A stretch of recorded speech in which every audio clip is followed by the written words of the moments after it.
बिस्मिल्लाहिर्रहमानिर्रहीम।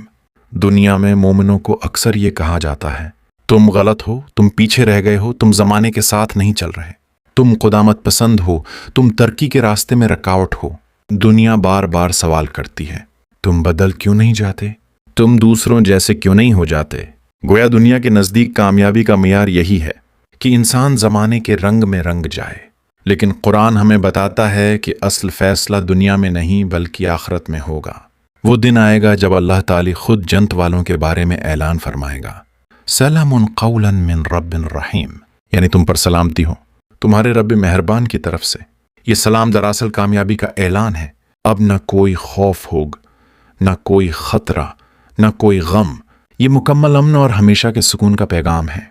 उलमा लिखते हैं कि जब अहले जन्नत अपने रब का ये सलाम सुनेंगे तो वो इस कदर खुश होंगे कि कुछ लम्हों के लिए जन्नत की दूसरी नामतें भी भूल जाएंगे। यहाँ एक निहायत गहरा सवाल पैदा होता है जिसे इमाम फ़खरुद्दीन राज़ी ने बयान किया है। वो पूछते हैं कि अल्लाह ताली ने जन्नत की बेशुमार नेमतों का जिक्र करने के बाद अचानक सलाम का जिक्र क्यों किया। इमाम राज़ी लिखते हैं कि जन्नत की अक्सर नामतें जिस्म की खुशी से मुताल्लिक़ हैं, लेकिन ये आयत दरअसल रूह की खुशी को बयान करती है।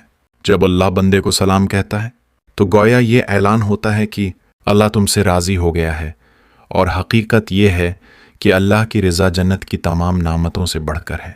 अगर हम इस आयत के अल्फाज पर गौर करें तो इसमें भी बहुत गहरा पैगाम पोशीदा है। सबसे पहले लफ्ज़ है सलाम।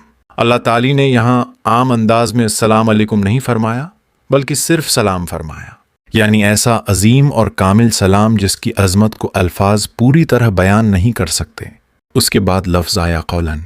ये लफ्ज़ इस बात की ताकीद करता है कि ये सलाम सिर्फ एक एहसास या कैफियत नहीं होगा, बल्कि वाज़ेह तौर पर कहा जाएगा। अहले जन्नत उसे सुनेंगे, यानी ये एक हकीकी और वाज़ेह ऐलान होगा। फिर फरमाया इमिन रब। यहाँ अल्लाह ताली ने इमिन अल्लाह नहीं फरमाया, बल्कि मिन रब फरमाया। रब का मानी है परवरिश करने वाला, संभालने वाला, तरबियत करने वाला, यानी वो रब जिसने बंदे को पूरी जिंदगी संभाला, उसकी रहनुमाई की, इस पर अपनी नेमतें नाजिल की। आज वही रब अपने बंदे को सलाम कह रहा है। ये अल्फाज अल्लाह और बंदे के गहरे ताल्लुक़ और शफ़क़त को ज़ाहिर करते हैं। आखिर में लफ्ज़ आया रहीम। इससे मालूम होता है कि बंदा जन्नत में अपने एमाल की वजह से नहीं, बल्कि अल्लाह की रहमत की वजह से पहुँचा है। गोया अल्लाह अपने बंदों को ये याद दिला रहा है कि तुम पर इब्तदा से लेकर इंजाम तक मेरी रहमत साया फग्न रही। यूं सिर्फ 4 लफ्ज़ों में जन्नत की सबसे बड़ी खुशखबरी बयान हो गई, सलाम कौलन मिन रब रहीम। इसलिए अगर दुनिया में लोग हमें न समझें तो उस पर गमगीन होने की ज़रूरत नहीं। असल कामयाबी ये है कि एक दिन हमारे रब की तरफ से हमें ये मुबारक आवाज़ सुनने को मिले। और आज हम रमज़ान अल मुबारक के बाबरकत महीने में हैं। ये महीना नफ्स की तरबियत का महीना है।